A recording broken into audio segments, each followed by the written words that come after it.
ഒരു ആവേശോജ്വലമായ ഒരു പ്രഭാഷണമല്ല, മറിച്ച് ഇന്ന് ഈ ക്ലാസ് കഴിഞ്ഞ് നിങ്ങൾ പുറത്തേക്ക് പോകുമ്പോൾ നിങ്ങൾക്ക് മനസ്സിലാക്കാൻ സാധിക്കണം, അത് ശരി, ഇതെല്ലാമാണ് വസ്തുത അല്ലേ, ഇങ്ങനെയാണ് കാര്യങ്ങളെ വിലയിരുത്തേണ്ടതല്ലേ എന്ന് മനസ്സിലാക്കാൻ, ഇതുവരെ മനസ്സിലാക്കിയതിൽ നിന്ന് കുറച്ചുകൂടി ഭിന്നമാണ് വസ്തുത.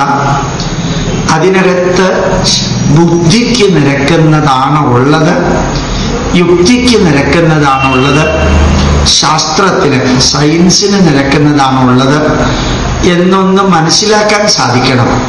ഏതുപോലെയാണ് ഇന്നിപ്പോ വേദമന്ത്രങ്ങൾ ചൊല്ലി സംസമിദ്യുവസേ വൃഷണ്ണഗ്നേ വൃക്ഷാനര്യ, എന്താ അതിൻ്റെ അർത്ഥം?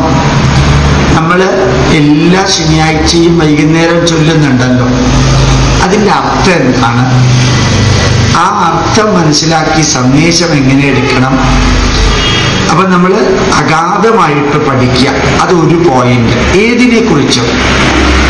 രണ്ട്, പഠിച്ചതും മറ്റത്യാവശ്യമുള്ളതും ജീവിതത്തിൽ കുറച്ചെങ്കിലും പകർത്താം, അത് രണ്ടാമത്തെ കാര്യം. നമ്മുടെ ധർമ്മത്തിലുള്ള അന്ധവിശ്വാസങ്ങള്, ദുരാചാരങ്ങള്, തെറ്റിദ്ധാരണകള്, നമ്മളെ അവഹേളിക്കുന്ന വിധത്തിൽ നടക്കുന്ന പല കാര്യങ്ങൾ, അതിനെതിരെ പ്രതിരോധിക്കുക, അറിവിൻ്റെ ശക്തി കൊണ്ട് പ്രതിരോധിക്കുക. ഇങ്ങനെ 3 കാര്യങ്ങളാണ് നമ്മൾ എന്നും എവിടെയും ചെയ്യേണ്ടത്.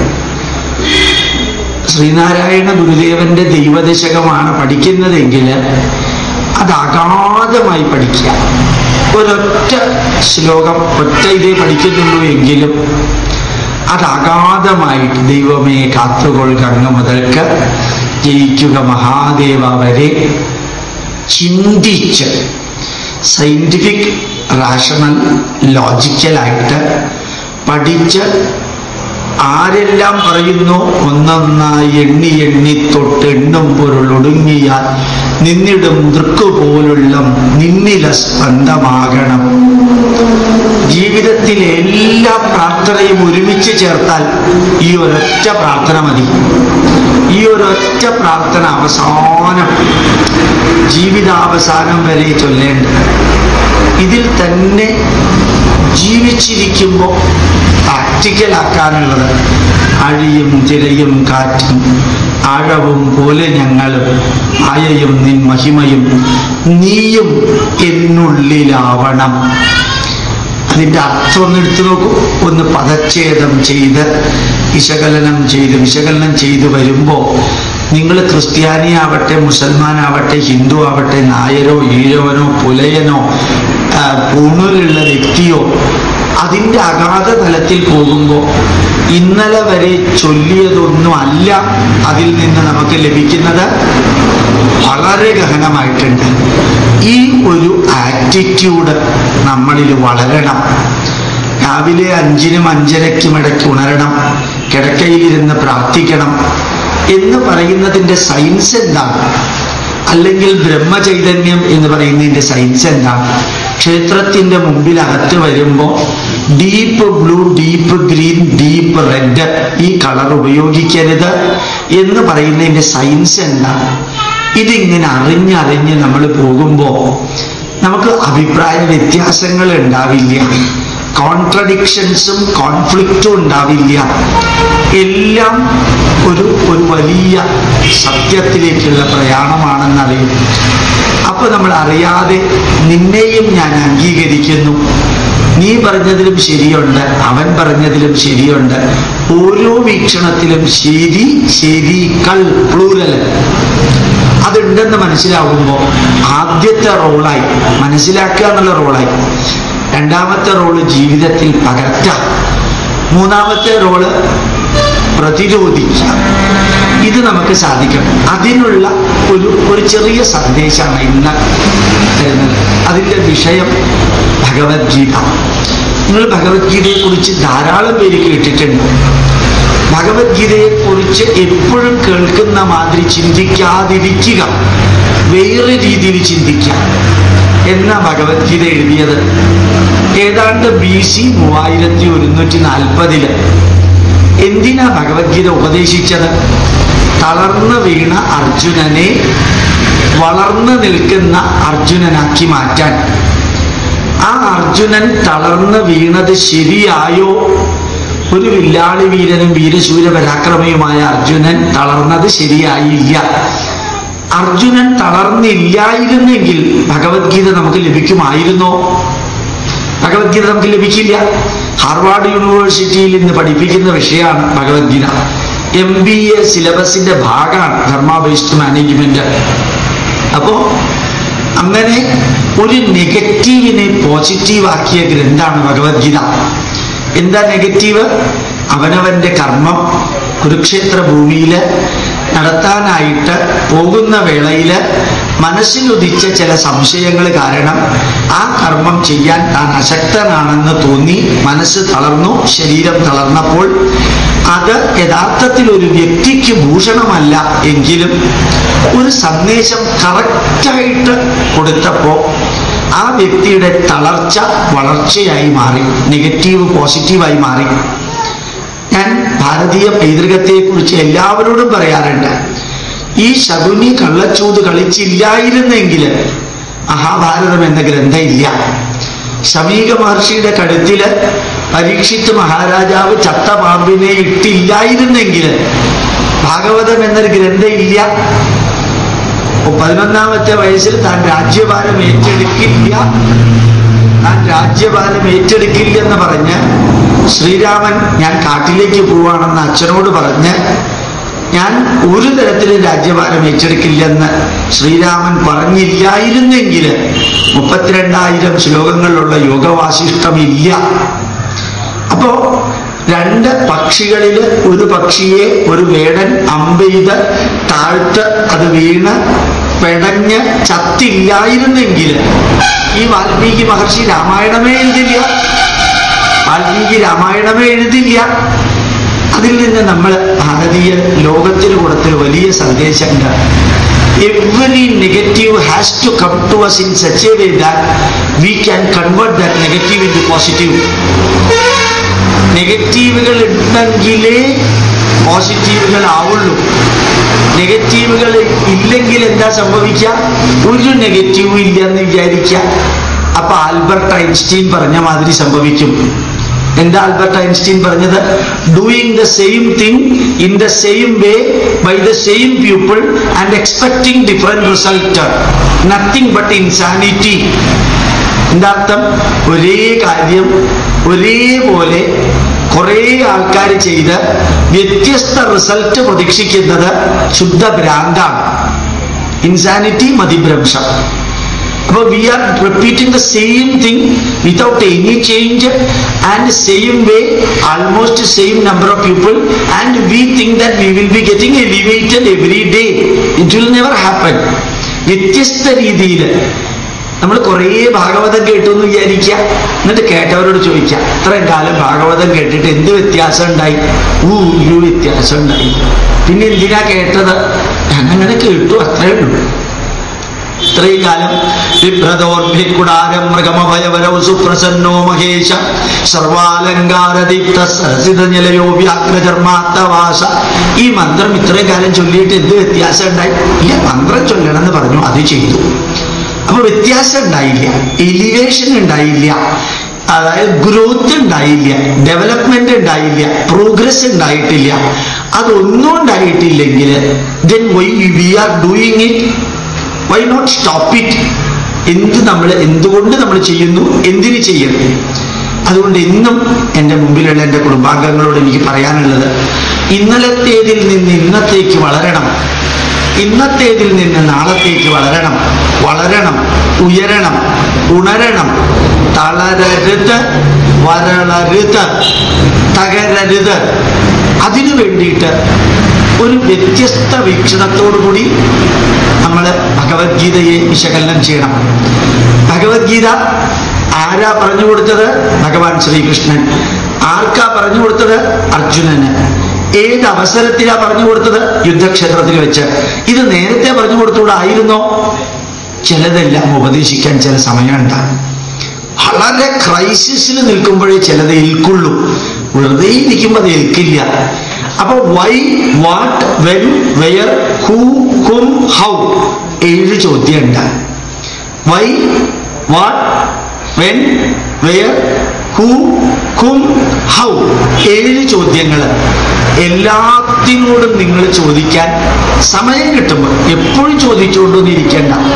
എപ്പോഴും ഇത് തന്നെ ചെയ്തുകൊണ്ടിരുന്നാൽ നമുക്കൊരു രസം ഉണ്ടാകും. നിങ്ങൾ തന്നെ ഒന്ന് ചിന്തിച്ചു നോക്കണം. ഒരു പൂജ നടത്തുമ്പോൾ why I am doing, when should I do, how should I do, where should I do, who am I to do that, and for whom I am doing that, how should I do. അതെന്തുകൊണ്ട്? ഈ ഒരു ചോദ്യം ഭാരതത്തില് നിരന്തരം ഉണ്ടായിരുന്നതാ. ആശിക്ഷായൈ പ്രശ്നിനം ഉപശിക്ഷായൈ ഉപപ്രശ്നിനം. ചോദ്യം ചോദിക്കാം. ചെറുതും വലുതുമായിട്ടുള്ള ചോദ്യങ്ങൾ ചോദിച്ചുകൊണ്ടേയിരിക്കാം. ശിക്ഷാസഖിഭ്യ അവിശിസ്വധാവ സ്വയം യാജസ്വധന്വം പ്രധാന. ഈ ചോദ്യം ചോദിച്ചതിന് ശേഷം എല്ലാവരും ചേർന്ന് ശിക്ഷ സഖിഭ്യ, സുഹൃത്തുക്കളെല്ലാം ചേർന്ന് അതിന്റെ ഉത്തരം കണ്ടുപിടിക്കുക.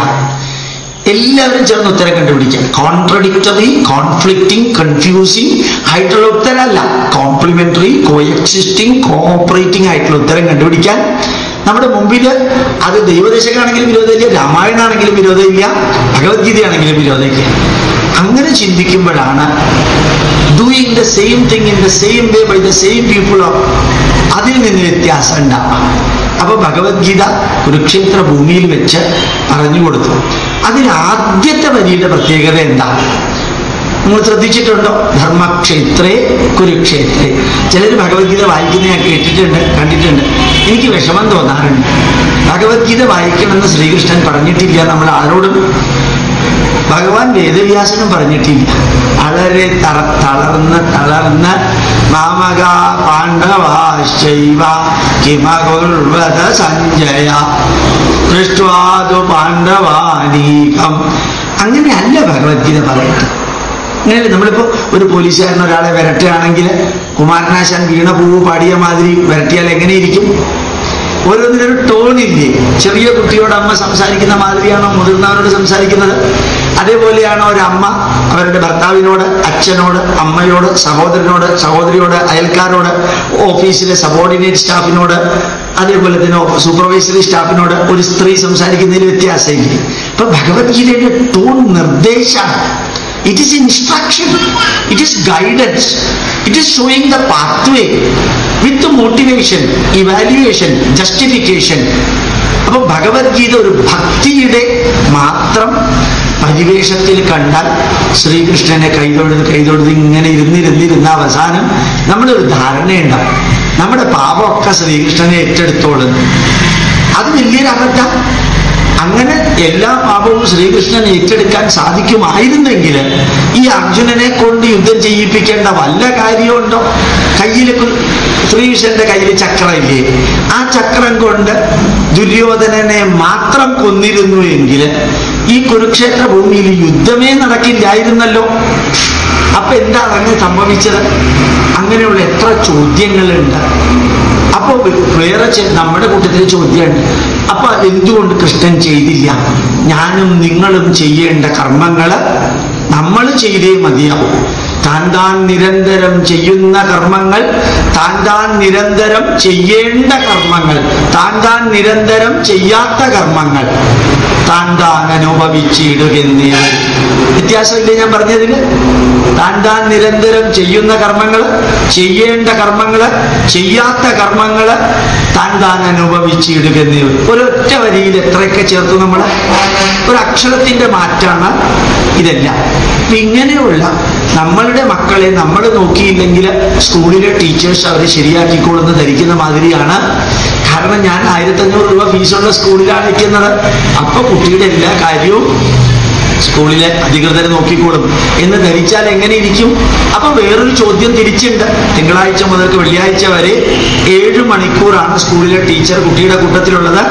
തിങ്കളാഴ്ച മുതൽക്ക് വെള്ളിയാഴ്ച വരെ 17 മണിക്കൂറാണ് അച്ഛനും അമ്മയും കുട്ടിയുടെ കൂട്ടത്തിലുള്ളത്.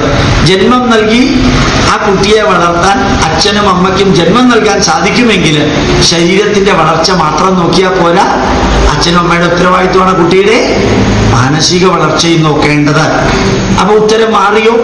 ടീച്ചറിന്റെ പുറത്തെ എല്ലാം ഏൽപ്പിക്കുന്നതോടുകൂടി ഉത്തരം തീർന്നില്ല, ഉത്തരവാദിത്വം തീർന്നില്ല. അതേപോലെ നിങ്ങളോട് പറയാനുള്ളത്, ഭഗവത്ഗീത അത് 700 ശ്ലോകവും കുരുക്ഷേത്ര ഭൂമിയിലിരുന്ന് ചൊല്ലിയിട്ടുണ്ടാവോ? ഉണ്ടാവാമില്ലാതിരിക്കാം. ഇത്രയും നേരം ചൊല്ലാനുള്ള സമയം കുരുക്ഷേത്ര ഭൂമിയിലുണ്ടോ? ഉണ്ടാവാമില്ലാതിരിക്കാം. കാരണം ഇവിടെ പ്രസക്തി എന്താ? ഭഗവത്ഗീതയുടെ കണ്ടന്റിന് പ്രസക്തി വരാൻ കാരണം എന്താ? അതിനെ അനലൈസ് ചെയ്താലാണ് ഇന്നത്തെ ജീവിതത്തിലെ പ്രശ്നങ്ങൾ തീരുക. ഇപ്പൊ ധർമ്മക്ഷേത്രേ കുരുക്ഷേത്രേ ഇതാരും വിശകലനം ചെയ്ത് കണ്ടിട്ടില്ല. ലോകത്തിലെ ഒരു പുസ്തകത്തിന് മാത്രം 1ാമത്തെ വരിയില് പുസ്തകത്തിന്റെ പൂർണ്ണ ഉദ്ദേശം നൽകിയിരിക്കുന്നത്. ധർമ്മ എന്ന വാക്ക് 1ാമത്തേത് വാക്ക്, ക്ഷേത്രേ 2ാമത്തെ വാക്ക്, കുരു 3ാമത്തെ വാക്ക്, ക്ഷേത്രേ 4ാമത്തെ വാക്ക്. ഈ 2ഉം 4ഉം ഇടത്തോട്ടെടുത്ത് 3ഉം 1ഉം എഴുതി നോക്കാം. 2, 4, 3, 1 എന്ത് കിട്ടും? ക്ഷേത്രേ ക്ഷേത്രേ കുരു ധർമ്മം. ധർമ്മക്ഷേത്രേ കുരുക്ഷേത്രേ റീഅറേഞ്ച് ചെയ്താല് ക്ഷേത്രേ ക്ഷേത്രേ കുരു ധർമ്മം. ഇതിന്റെ അർത്ഥം മനസ്സിലായോ? അവനവന്റെ കർമ്മമണ്ഡലത്തില് അവനവന്റെ കർമ്മം ചെയ്യുക. ധർമ്മക്ഷേത്രേ കുരുക്ഷേത്രേ എന്ന വരിയുടെ അർത്ഥം അത് ഭഗവത്ഗീതയുടെ 700 ശ്ലോകത്തിന്റെ സന്ദേശം. അങ്ങനെയുള്ള ഭഗവത്ഗീതയില് 3 കാര്യങ്ങൾ നിങ്ങൾ ഓർമ്മിക്കണം. 3 കാര്യങ്ങൾ ഇൻറ്റു 2 6. പക്ഷെ 3 ഓർത്താൽ ബാക്കി 3 കൂടി ഓർമ്മിക്കാൻ പറ്റും. അതില് 3 പോയിന്റാണ് നമ്മളോട് പറയുന്നത്. 1 ജ്ഞാനയോഗം, 2 കർമ്മയോഗം, 3 ഭക്തിയോഗം. അപ്പൊ ജ്ഞാനയോഗം അറിവ് നേടുക, കർമ്മയോഗം കർമ്മമണ്ഡലത്തിൽ നിറയുക, ഭക്തിയോഗം ഡിവോഷൻ ഡെഡിക്കേഷൻ വിത്ത് സിൻസിയറിറ്റി, ആത്മാർത്ഥമായി ഭക്തിയോടുകൂടി കാര്യം ചെയ്യും. ഈ 3 വാക്കുകൾ ഭഗവത്ഗീതയിലെ എസൻസാണ്. ഇന്ന് ഇത് പഠിച്ചിട്ടേ ഈ ഗേറ്റിന്റെ പുറത്ത് നിങ്ങൾ പോവുള്ളൂ. ജ്ഞാനയോഗം 2 തരത്തിലുള്ള ജ്ഞാനയോഗമുണ്ട്. അതുകൊണ്ടാണ് ഞാൻ 3x2 പറഞ്ഞില്ലേ. ജ്ഞാനയോഗം 2 തരത്തിലുള്ളതുണ്ട്. ഈ 2 തരത്തിലുള്ള ജ്ഞാനയോഗം പഠിച്ചാൽ പിന്നെ ഭാരതീയ പൈതൃകത്തെക്കുറിച്ച് വിശകലനം ചെയ്യാൻ നിങ്ങൾക്ക് ബുദ്ധിമുട്ടേ ഉണ്ടാവില്ല. അത് പഠിക്കാത്തയിടത്തോളം കാലം എത്ര ചോദ്യങ്ങൾ ചോദിച്ചാലും പ്രശ്നം തീരില്ല. സാറ് തന്നെ ചോദിക്കേണ്ടായി. ഒത്തിരി അധികം മഹാഭാവം ചെയ്യുന്നവർ ഒരു വിഷമവും ഇല്ലാണ്ട് മരിച്ചു പോകുന്നു. ഒത്തിരി പുണ്യകർമ്മങ്ങൾ ചെയ്യുന്നവര് ജീവിതത്തിൽ നരകിച്ച് മരിക്കുന്നു. ഇതെന്താ ഗോപാലകൃഷ്ണൻ സാറേ കാര്യം എന്ന് ഇദ്ദേഹം ചോദിക്കേണ്ടത്. പുറകിൽ അമ്പലത്തിന്റെ ഉത്തരവാദിത്വം വഹിക്കുന്ന ആൾ ആ മുറിയിൽ ഇരിക്കുമ്പോൾ ചോദിക്കേണ്ടത്. ദേവപ്രശ്നം വെക്കുമ്പോൾ ഭയങ്കര ഇഷ്യൂവാണ്. സ്വർണ്ണ പ്രശ്നമായാലും താമ്പൂല പ്രശ്നമായാലും ഇതൊക്കെ കാരണം എന്താ? ജ്ഞാനയോഗം 2 ഉണ്ടെന്ന് നമ്മൾ തിരിച്ചറിയണില്ല. ജ്ഞാനം 2 തരത്തിലുണ്ട്, കർമ്മം 2 തരത്തിലുണ്ട്, ഭക്തി 6 തരത്തിലുണ്ട്. പക്ഷെ സാമാന്യ ജീവിതത്തിന് 2 തരത്തിലുണ്ട്. അപ്പൊ ജ്ഞാനം × 2, കർമ്മം × 2, ഭക്തി × 2, അപ്പൊ 6ആയി. ഇതിൽ ജ്ഞാനം 2 ഉണ്ടെന്ന് പറയാൻ എന്താ കാരണം? 1 പാരമാർത്ഥിക ജ്ഞാനം, പരമാർത്ഥമായ ജ്ഞാനം, അബ്സൊല്യൂട്ട് നോളജ്. 2 വ്യാവഹാരിക ജ്ഞാനം, നമ്മുടെ റിലേറ്റീവ് നോളജ്. ഈ 2 വാക്കുകൾ മനസ്സിലാക്കാതെ സനാതനധർമ്മം മനസ്സിലാക്കാൻ ശ്രമിച്ചാൽ മൊത്തം തെറ്റും. എന്താ കാരണം? ചിലർ നമ്മളോട് ചോദിക്കാറുണ്ട്, എൻ്റെ മകൻ 9ാമത്തെ വയസ്സേ ആയിട്ടുള്ളൂ സാറേ, അവൻ പറയുന്നത് അഹം ബ്രഹ്മാസ്മി ആണെങ്കിൽ ഞാൻ എന്തിനാ അമ്പലത്തിൽ പോണേന്നാണ്. അപ്പൊ എന്ത് പറ്റി? ഇവിടെ വ്യാവഹാരിക ജ്ഞാനം തെറ്റി, പാരമാർത്ഥിക ജ്ഞാനത്തിൽ എത്തിയിട്ടില്ല. പാരമാർത്ഥിക ജ്ഞാനത്തിൽ എത്താത്ത ആള് വ്യാവഹാരിക ജ്ഞാനം ആയിട്ട് ഡീൽ ചെയ്താൽ എന്ത് പറ്റും? 500ന്റെ നോട്ട് കയ്യിലെടുത്ത് ഇതിനെന്ത് വിലയാവുള്ള, ഇതൊരു പേപ്പർ കഷ്ണമല്ലേ, ഇത് കത്തിച്ചാലും ചാരം കിട്ടും. ഇത്രയും വലിപ്പമുള്ള മാതൃഭൂമിയുടെ ഒരു പേപ്പറിന്റെ കഷ്ണം കത്തിച്ചാലും ചാരം കിട്ടും. എന്ന് പറഞ്ഞാൽ ശരിക്കും ശരിയാണോ? രണ്ടും പേപ്പറിന്റെ കഷ്ണമാണ്. ഒന്നിന് കുറച്ച് കളറുണ്ട്, മറ്റേതിൽ അതേപോലെയുള്ള കളറില്ല. പക്ഷെ 500 നോട്ടിന്റെ വില എന്താ? ആ 500 നോട്ട് നിങ്ങൾ പോക്കറ്റിൽ ഇടുമ്പോൾ അടുത്ത ദിവസം വൈകുന്നേരം നിങ്ങൾ തിരിച്ചറിഞ്ഞു ഗവൺമെന്റ് ഓഫ് ഇന്ത്യ 500 നോട്ട് പിൻവലിച്ചു, ഇനി അതിന് വിലയില്ല. ഈ പോക്കറ്റിലിട്ട സാധനത്തിന് വിലയുണ്ടോ? ഇന്നലെ വൈകുന്നേരം വരെ വിലയുണ്ടായിരുന്നത് ഇന്ന് വിലയില്ല. അപ്പൊ എന്ത് ചെയ്യും? ഒന്നും ചെയ്യാൻ പറ്റില്ല. ചുരുട്ടിയിട്ട് സിഗരറ്റ് വലിച്ചോളാൻ ഒരാൾ പറയണ കേട്ടു. അപ്പൊ യഥാർത്ഥത്തില് ഒരേ സാധനത്തെ രണ്ട് രീതിയിൽ വിലയിരുത്താൻ പഠിക്കണം. പഠിച്ചാലേ യഥാർത്ഥം എന്താന്ന് മനസ്സിലാവുള്ളൂ. അതുകൊണ്ട് ഭഗവാൻ ശ്രീകൃഷ്ണൻ അർജുനനോട് പറഞ്ഞു, പാരമാർത്ഥിക ജ്ഞാനത്തെ കുറിച്ച് നീ അറിയണം. അതെന്താണ്? ഈ പ്രപഞ്ചത്തിൽ എന്തെല്ലാം നടക്കുമ്പോഴും അതിനെ നിയന്ത്രിക്കുന്നൊരു ശക്തിയുണ്ട് അർജുന. ഈ ശരീരം എന്തെല്ലാം പ്രവൃത്തി ചെയ്യുമ്പോഴും ശരീരത്തിനകത്ത് intrinsic, inherent, self guiding, self motivating, self energising ആയിട്ടുള്ള ഒരു ശക്തിയുണ്ട്. ആ ശക്തിയെക്കുറിച്ചുള്ള അറിവാണ് പരമമായ ജ്ഞാനം. അതത്ര എളുപ്പത്തിൽ മനസ്സിലാവില്ല. അത് മനസ്സിലാക്കണമെങ്കിൽ ഉയർന്നുയർന്നുയർന്നു പോകണം. അങ്ങനെ മനസ്സിലാക്കുമ്പോഴാണ് നമ്മുടെ ഉപനിഷത്തിന്റെ അറിവ് മനസ്സിലാവുക, ഭഗവത്ഗീതയിലെ 2-ാം അധ്യായത്തിലെ ജ്ഞാനയോഗം മനസ്സിലാവുക. അത് മനസ്സിലായി കഴിയുമ്പോൾ നമുക്ക് എന്താ വ്യാവഹാരിക ലോകത്തിൽ അതിന്റെ ബെനിഫിറ്റ് എന്താ? പരമാർത്ഥമായ സത്യം മനസ്സിലാക്കി കഴിയുമ്പോൾ വ്യാവഹാരിക ലോകത്തിൽ അതിന്റെ പ്രയോജനം എന്താ? നമ്മള് കുറേ സത്യം മനസ്സിലാക്കി. ഒരു സത്യം എന്താ? കഴിഞ്ഞ നൂറ്റാണ്ടിൽ ഈ ദിവസം ഞാൻ ഈ ഭൂമിയിൽ ഉണ്ടായിരുന്നില്ല, അടുത്ത നൂറ്റാണ്ടിൽ ഈ ദിവസവും ഞാൻ ഈ ഭൂമിയിലില്ല. ഞാൻ എന്തെല്ലാം വെട്ടിപ്പിടിച്ചാലും കെട്ടിപ്പടുത്താലും ഞാൻ അതൊന്നും തിരിച്ചു പോകുമ്പോ കൊണ്ടുപോവില്ല. തിരിച്ചു പോയേ മതിയാവും. ഞാൻ ഈ ഭൂമിയിൽ പെർമനന്റ് അല്ല. പക്ഷെ എന്നിൽ ഒരു സാധനമുണ്ട്, ഈ ലോകത്തിൽ പെർമനന്റ് ആയിട്ടുള്ള ഒന്നാണ്. മനസ്സിലാക്കാൻ ബുദ്ധിമുട്ടുണ്ടോ? ഞാൻ ഈ വിഷയം പറയുന്നതിന് മുമ്പ് ഞാൻ അമ്പലത്തിലെ സെക്രട്ടറിയോട് ചോദിച്ചു, ഒട്ടുവായ വിടുവോ ഞാൻ ഈ വിഷയത്തിലേക്ക് കടന്നാൽ? ഇല്ല, കുറേ പ്രഭാഷണം കേട്ടവരാ. അപ്പൊ ഞാൻ നിങ്ങളോട് പറയുന്നത് എന്താ? വലിയൊരു സത്യമാണ് പരമാർത്ഥിക സത്യം. ഈ പ്രപഞ്ചം മുഴുവനും ബില്യൺസ് ആൻഡ് ബില്യൺസ് ഓഫ് ഗാലക്സികള്, trillions and trillions of solar സിസ്റ്റങ്ങള്, അതിനെ എല്ലാത്തിനെയും നിയന്ത്രിക്കുന്ന ഒരു ശക്തി, അത് സർവചരാചരങ്ങളിലുമുണ്ട്, എന്നിലുമുണ്ട്, നിങ്ങളിലുമുണ്ട്.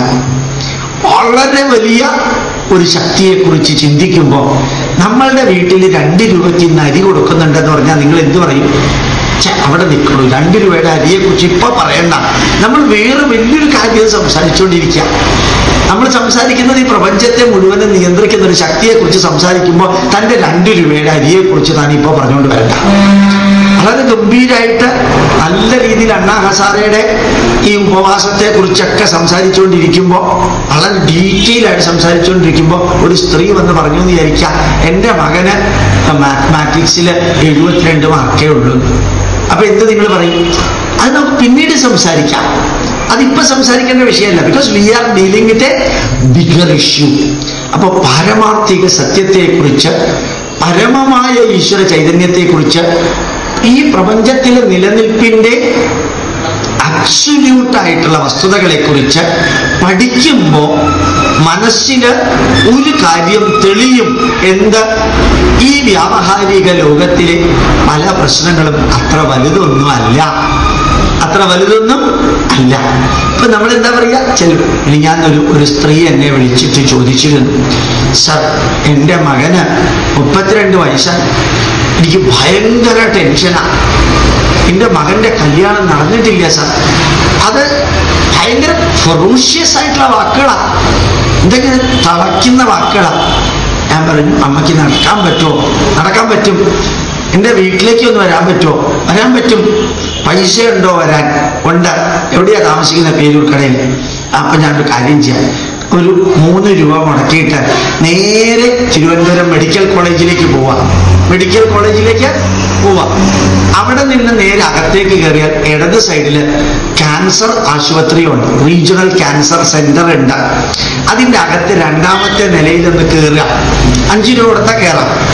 അവിടെ കയറിയിട്ട് ഈ തൊണ്ടയിൽ ക്യാൻസർ, നാക്കിന് ക്യാൻസർ, മൂക്കിന്റെ ഉള്ളിൽ ക്യാൻസർ, ആ ശ്വാസകോശത്തിലെ ക്യാൻസർ, തലച്ചോറിനകത്ത് ക്യാൻസർ വന്ന് തല ഇങ്ങനെ വളർന്നിരിക്കുന്ന 1.5-യും 2-ഉം വയസ്സായിട്ടുള്ള കുട്ടികൾ അവിടെയുണ്ട്. ആ കുട്ടികളെ മടിയിൽ വെച്ച് കരയുന്ന അമ്മമാരെയും നിങ്ങൾക്ക് കാണാം. അതൊന്ന് ചെന്ന് കണ്ടിട്ട് വീട്ടിൽ ചെന്നിട്ട് എന്നെ വിളിക്കാം. അപ്പൊ അവർ ചോദിച്ചു, എന്റെ മകന്റെ കല്യാണം നടക്കാത്തതും ഈ ക്യാൻസറും തമ്മിൽ എന്താ ബന്ധം? നിങ്ങളുടെ മകന്റെ കല്യാണം 32-ാമത്തെ വയസ്സിൽ നടന്നിട്ടില്ല എന്നുള്ള വലിയതാണോ? ഒരു മക്കള് ജീവൻ മരണ പോരാട്ടത്തില് റേഡിയേഷൻ കൊടുത്ത് പെടഞ്ഞ ഭക്ഷണം പോലും ഇറക്കാൻ പറ്റാതെ കരയുന്ന ആ കുട്ടികളുടെ വേദന കാണുമ്പോൾ ഏത് വലുത് ഏത് ചെറുത് എന്ന് മനസ്സിലാവും. അപ്പൊ പരമമായ സത്യം എന്ന വലിയ ഒന്നിനെ കുറിച്ച് മനസ്സിലാക്കുമ്പോൾ ചെറിയ ചെറിയ ഇഷ്യൂസ് ഒന്നും ജീവിതത്തിൽ ഇഷ്യൂ അല്ലാതെയാവും. അതുകൊണ്ട് നമ്മളോട് നമ്മുടെ പൂർവികര് പറഞ്ഞു, നൈനം ചിന്തന്തി ശസ്ത്രാണി നൈനം ദഹതി പാവകഃ നൈനം ക്ലേദയന്ത്യാവോ അശോഷയതി മാരുത അച്ഛേദ്യോയമദാഹ്യോയം അക്ലേദ്യോ അശോഷ്യ ഏവ ച നിത്യഃ സർവഗതസ്ഥാണു അചലോയം സനാതന. ടെമ്പററി ആയിട്ടുള്ള ശരീരത്തെ കുറിച്ച് മാത്രം ചിന്തിക്കാതെ കുറച്ച് പരമമായ ആത്മാവിനെ കുറിച്ച് കൂടി ചിന്തിക്കാം. ആ ആത്മാവിനെ കുറിച്ച് ചിന്തിക്കുമ്പോൾ നിനക്കൊന്ന് ബോധ്യമാവും, ജീവിതം ഒരു സൈക്കിളാണ്. ആ സൈക്കിള് അനന്തമായിട്ട് നടക്കുന്നു. എൻ്റെ ആത്മാവ് അനേകായിരം വർഷം ഭൂമിയിലുണ്ടായിരുന്നു. ഇനി ഒരു അനേകായിരം വർഷവും എൻ്റെ ഈ ഭൂമിയിലുണ്ടാവും. അതിനിടയ്ക്ക് ആ ആത്മാവിന് 70 or 75 വർഷം താമസിക്കാൻ ഈ ശരീരം സ്വീകരിച്ചു. കുറച്ച് കഴിയുമ്പോൾ ഈ ശരീരം നശിച്ചു കഴിഞ്ഞാൽ ഈ ആത്മാവ് അടുത്തൊരു ശരീരത്തെ സ്വീകരിക്കും. ആ ആത്മാവ് അടുത്ത ശരീരത്തെ സ്വീകരിക്കുന്നത് എന്തിന്റെ അടിസ്ഥാനത്തിലാണ്? ഈ ജന്മത്തില് ചെയ്തു കൂട്ടിയ കർമ്മത്തിന്റെ അടിസ്ഥാനത്തില്. ഞാനിപ്പോ പറഞ്ഞ വരിയുടെ അർത്ഥം മനസ്സിലായി? എൻ്റെ ഈ ശരീരം എൻ്റെ ആത്മാവ് സ്വീകരിക്കാൻ കാരണം കഴിഞ്ഞ ജന്മത്തില് ഞാൻ ചെയ്ത കർമ്മത്തിന്റെ ഫലം അനുഭവിച്ചു തീർക്കാതെ ബാക്കിയുള്ളത് അനുഭവിച്ചു തീർക്കാൻ പാകത്തിനുള്ള ഒരു ശരീരമാണ് ഇത് എന്ന് ബോധ്യപ്പെട്ട് എൻ്റെ അമ്മയുടെയും അച്ഛൻ്റെയും അണ്ഡവും ബീജവും സംയോജിച്ചുണ്ടായ സൈഗോട്ട് എംബ്രിയോ അത് വളർന്നൊരു ഗോപാലകൃഷ്ണനായി തീരണം. ആ ഗോപാലകൃഷ്ണൻ ഇന്ന കർമ്മങ്ങൾ ചെയ്യണമെന്ന് കഴിഞ്ഞ ജന്മത്തെ കർമ്മത്തിന്റെ ബലം അനുഭവിച്ചു തീർക്കാൻ ഈ ശരീരം എടുത്ത ഞാൻ, ഈ ശരീരം ടെമ്പററിയും ആത്മാവ് പെർമനന്റുമാണ്. ഇതാരാ പറഞ്ഞത്? ഭഗവാൻ ശ്രീകൃഷ്ണനല്ല, കാലിഫോർണിയ യൂണിവേഴ്സിറ്റിയിലെ psychiatry professor Brian Weiss. California യൂണിവേഴ്സിറ്റിയിലെ psychiatry professor Brian Weiss same soul many bodies എന്ന പുസ്തകത്തില് സെയിം സോൾ മെനി ബോഡീസ്. രണ്ടാമത്തെ പുസ്തകം മെസ്സേജസ് ഫ്രം ദി മാസ്റ്റേഴ്സ്. മൂന്നാമത്തെ പുസ്തകം മെനി ലൈവ്സ് മെനി മാസ്റ്റേഴ്സ്. ഒന്ന് വായിച്ചു നോക്കിയാൽ, ഞാൻ തുടക്കത്തിൽ നിങ്ങളോട് പറഞ്ഞല്ലോ, പരമമായ ജ്ഞാനം എന്നുണ്ട്, വ്യാവഹാരിക ജ്ഞാനം എന്നുണ്ട്. ജ്ഞാനം 2 തരത്തിലാണ്. അബ്സല്യൂട്ട് ഈ പ്രപഞ്ചത്തിൽ നിറഞ്ഞിരിക്കുന്ന ചൈതന്യം, പരമാത്മ ചൈതന്യം, അതിൻ്റെ ഒരംശം എന്നിലുണ്ട്. അതിന് നാശമില്ല. ഈ ശരീരത്തിന് നാശമുണ്ട്. ആ പരമാത്മ ചൈതന്യത്തിനെ നമ്മൾ ആത്മാവെന്ന് പറയുന്നു. ആത്മാവ് 65-70 വയസ്സ് വരെ ഈ ശരീരത്തിലുണ്ടാവും. അത് കഴിഞ്ഞ് ഈ ശരീരത്തെ ഉപേക്ഷിച്ച് വേറൊരു ശരീരം ആത്മാവ് സ്വീകരിക്കും. അതുകൊണ്ട് എൻ്റെ ആത്മാവ് ഏത് ശരീരത്തെയാണോ സ്വീകരിക്കുന്നത് അതെന്തിൻ്റെ അടിസ്ഥാനത്തില്? ഈ ജന്മത്തിൽ ചെയ്തു കൂട്ടിയ സത്കർമ്മത്തിൻ്റെയും ദുഷ്കർമ്മത്തിൻ്റെയും അടിസ്ഥാനത്തില്. ഞാൻ കുറേ നല്ലത് ചെയ്തിട്ടുണ്ടെങ്കിൽ കർമ്മബലം നല്ലതായിരിക്കും. ആ കർമ്മബലവും കൊണ്ടാണ് ആത്മാവ് നമ്മുടെ ശരീരത്തിൽ നിന്ന് വിട്ട് അത് കറക്റ്റായിട്ടുള്ള വേറൊരു ശരീരത്തെ സ്വീകരിക്കുന്നത്. ആ ശരീരത്തെ സ്വീകരിച്ചു കഴിഞ്ഞ് അമ്മയുടെ ഗർഭത്തില് ആ ശരീരത്തെ സ്വീകരിച്ചു കഴിഞ്ഞ് 1 മാസം ആകുമ്പോഴത്തേക്കും ആത്മാവ് റിയലൈസ് ചെയ്യുന്നു ഈ ശരീരം ഈ കർമ്മബലം അനുഭവിച്ചു തീർക്കാൻ പറ്റിയത് ഒന്നല്ല എന്ന് ആത്മാവ് റിയലൈസ് ചെയ്യുമ്പോൾ സംഭവിക്കുന്നതാണ് അബോർഷൻ. സംഭവിക്കുന്നതാണ് അബോർഷൻ. അപ്പൊ പരമാർത്ഥിക സത്യത്തിലൂടെ പോയാൽ എവിടം വരെ എത്തും? നമ്മൾ ഈ ആത്മാവിലേക്ക് എത്തും. ആ ആത്മാവിനെ കുറിച്ച് ഒന്ന് റിയലൈസ് ചെയ്യാന്ന് പറഞ്ഞാൽ എന്താ? അല്ലാതെ എന്താ ആത്മാവ്? യതോ വാ ഇമാനി ഭൂതാനി ജായന്തേ ഏന വാ ജാതാനി ജീവന്തി യത്രയന്ത്യഭിസംവിശന്തി തദ്വിജിജ്ഞാസസ്വ തദ്ബ്രഹ്മേതി. പരമമായ ബ്രഹ്മചൈതന്യത്തിന്റെ ഒരംശം. ആ ബ്രഹ്മചൈതന്യം കാരണം, അതിന്റെ അംശം കാരണം സർവചരാചരങ്ങളും ഉത്ഭവിച്ചു. അത് കാരണം സർവചരാചരങ്ങളും നിലനിൽക്കുന്നു. അത് കാരണം അന്ത്യത്തിൽ സർവചരാചരങ്ങളും അതിലേക്ക് തന്നെ വന്ന് അടിഞ്ഞു ചേരുന്നു. അങ്ങനെയുള്ള ഒരു ആത്മാവിനെ കുറിച്ച് എപ്പോഴാണോ നിങ്ങൾക്ക് വ്യക്തമായിട്ട് ബോധം ഉണ്ടാവുന്നത്, അയാൾക്കൊരു പേരുണ്ട്, ആത്മജ്ഞാനി. അയാളുടെ പേരെന്താണ്? ആത്മജ്ഞാനി. അയാൾക്ക് ലഭിച്ച ഗുണം എന്താണ്? ആത്മസാക്ഷാത്കാരം. അപ്പൊ ആത്മജ്ഞാനി, ആത്മസാക്ഷാത്കാരം. അപ്പൊ അയാളുടെ അവസ്ഥ എന്തായിരിക്കും? ആത്മാനന്ദം, പരമാനന്ദം, ബ്രഹ്മാനന്ദം. ബ്രഹ്മജ്ഞാനി, ബ്രഹ്മസാക്ഷാത്കാരം. വാക്കുകളുടെ അർത്ഥം മനസ്സിലാവുന്നുണ്ടല്ലോ. ആത്മാവ് എന്ന സ്ഥാനത്ത് ആത്മാവ് ഉത്ഭവിച്ച ആ പരബ്രഹ്മ ചൈതന്യം എന്ന വാക്ക് ഉപയോഗിച്ചാൽ ബ്രഹ്മജ്ഞാനം ലഭിച്ചു, ബ്രഹ്മസാക്ഷാത്കാരം ലഭിച്ചു, ബ്രഹ്മാനന്ദം ലഭിച്ചു. അയാള് ബ്രഹ്മജ്ഞാനിയായി മാറി. അങ്ങനെ മാറിയാള് എന്താ സംഭവിക്കുക? രമണ മഹർഷി എന്ന് കേട്ടിട്ടുണ്ടോ? രമണ മഹർഷിയുടെ അടുത്ത് 2-3 പേര് തിരുവണ്ണാമലയിൽ ചെന്ന് താമസിച്ച് അവർ കാര്യങ്ങളൊക്കെ ചെയ്ത് തിരിച്ചു വരുമ്പോൾ അവർക്കൊരു വിഷമം തോന്നി. എന്താണ്? രമണ മഹർഷിയുടെ ആശ്രമത്തിൽ ക്യാൻറ്റീനിൽ ചെന്നപ്പോ അവിടുത്തെ ജോലിക്കാർ തമ്മിൽ വഴക്കാം. ഗസ്റ്റ് ഹൗസിൽ കിടക്കാൻ ചെന്നപ്പോ ഓരോരുത്തരും തമ്മിൽ വഴക്കാം. അമ്പലത്തിൽ ചെന്നപ്പോ പൂജാരിയും പ്രസാദം കൊടുക്കുന്ന ആൾ തമ്മിൽ വഴക്കാം. അപ്പൊ ഈ രമണ മഹർഷി ജീവിച്ചിരിക്കുമ്പോ തന്നെ രമണ മഹർഷിയുടെ ആശ്രമത്തില് ഓരോരുത്തരും തമ്മിൽ വഴക്കാം. അപ്പൊ ഈ ഇവിടെ നിന്ന് പോയവർ രമണ മഹർഷിയുടെ അടുത്ത് സ്വകാര്യമായിട്ട് പറഞ്ഞു. എന്താ പറഞ്ഞത്? ഈ ആത്മചൈതന്യം, ആത്മീയ ചൈതന്യം നിറഞ്ഞിരിക്കുന്ന അങ്ങയുടെ ആശ്രമത്തില് ഓരോ സ്ഥലത്ത് ചെല്ലുമ്പോഴും അവിടെയുള്ള ആൾക്കാർ തമ്മില് വഴക്കിടുന്നതാ കാണുന്നത്. അപ്പൊ രമണ മഹർഷി വളരെ ചിരിച്ചുകൊണ്ട് മറുപടി പറഞ്ഞു, അത് കാണാൻ വന്നവര് അത് കണ്ടിട്ട് പൊക്കോളാ, ഇത് കാണാൻ വന്നവര് ഇത് കണ്ടിട്ട് പൊക്കോളാ. അർത്ഥം മനസ്സിലായോ?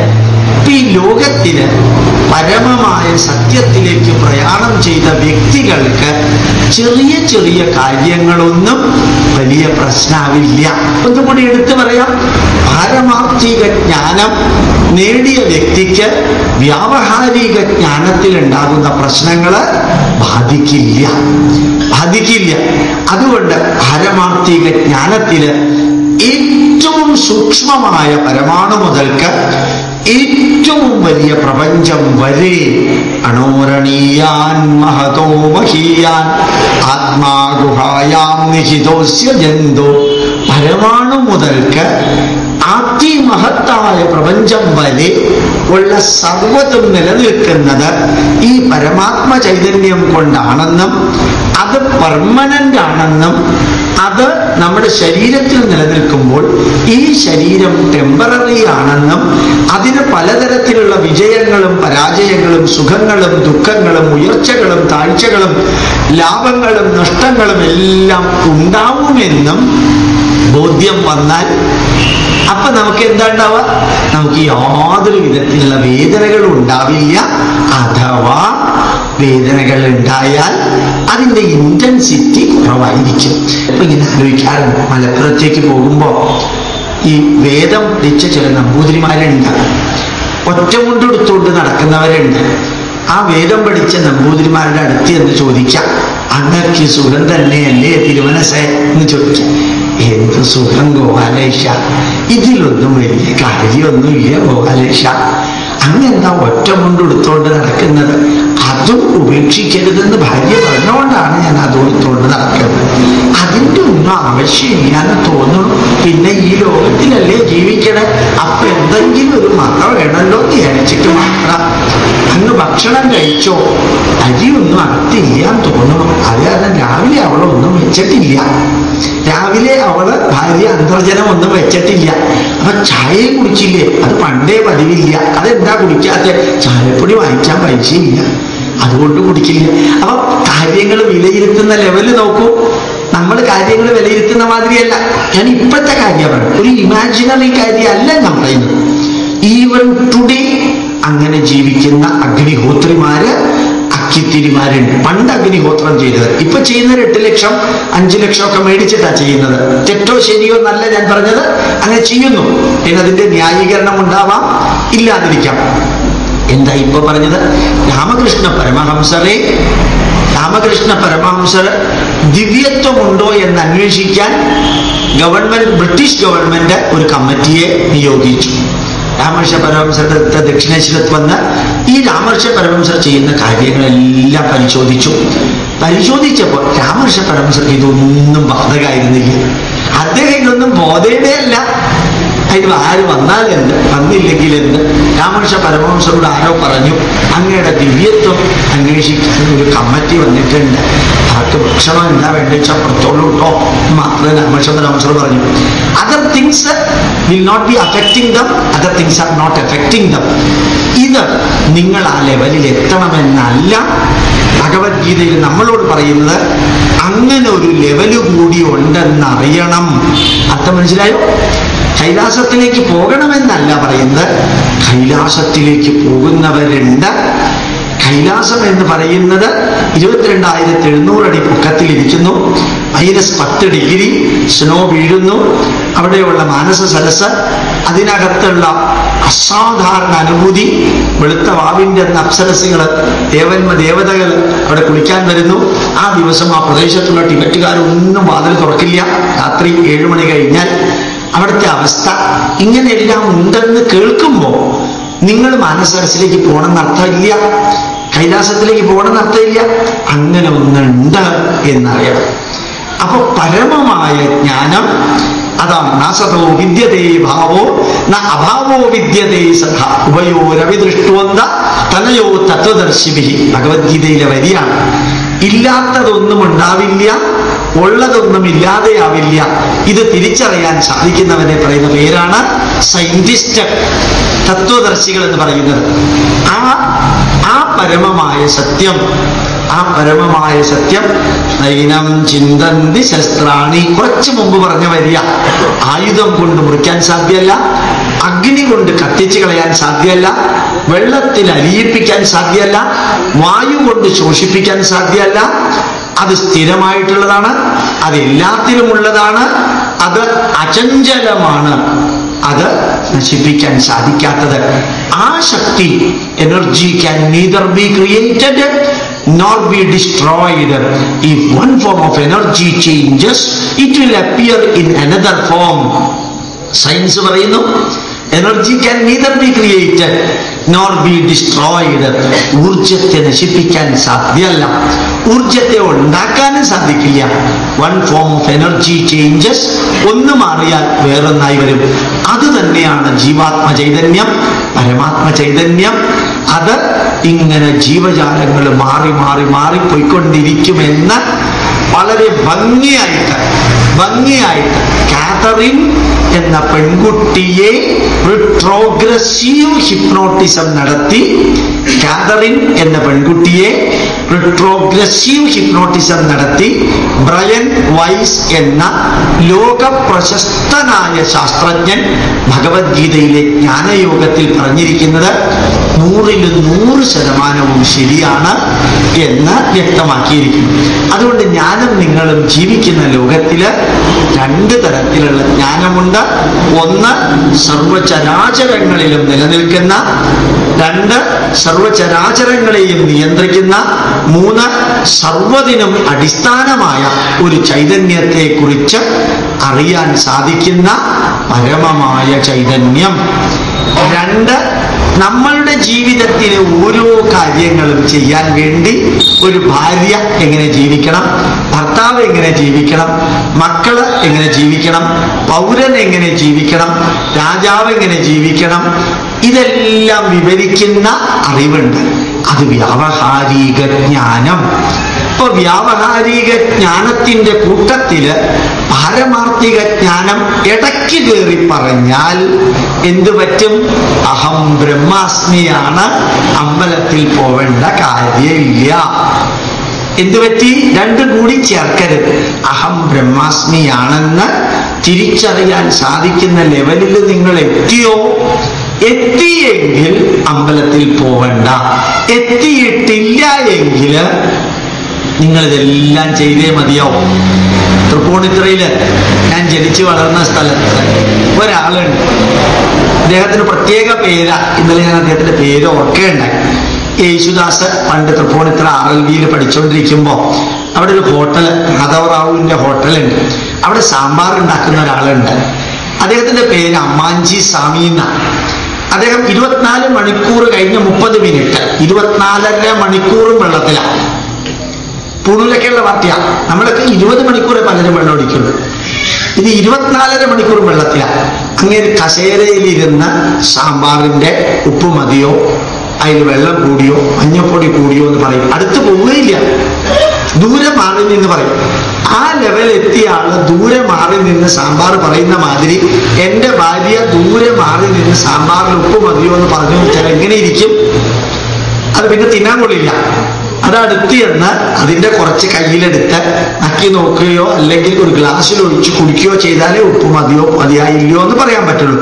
ചിലര് ഒരേ അറിവിന്റെ ലെവലിൽ കയറി ശങ്കരാചാര്യരെ പോലെ ആകുമ്പോ, രാമകൃഷ്ണ പരമഹംസരെ പോലെ ആവുമ്പോ, അരവിന്ദ മഹർഷിയെ പോലെ ആവുമ്പോ, ഒരു പരിധിവരെയും സ്വാമി വിവേകാനന്ദനെ പോലെ ആവുമ്പോ പാരമാർത്ഥിക സത്യത്തിന്റെ വഴിയില് അവരൊത്തിരി എത്തി, നമ്മൾ എത്തിയിട്ടില്ല.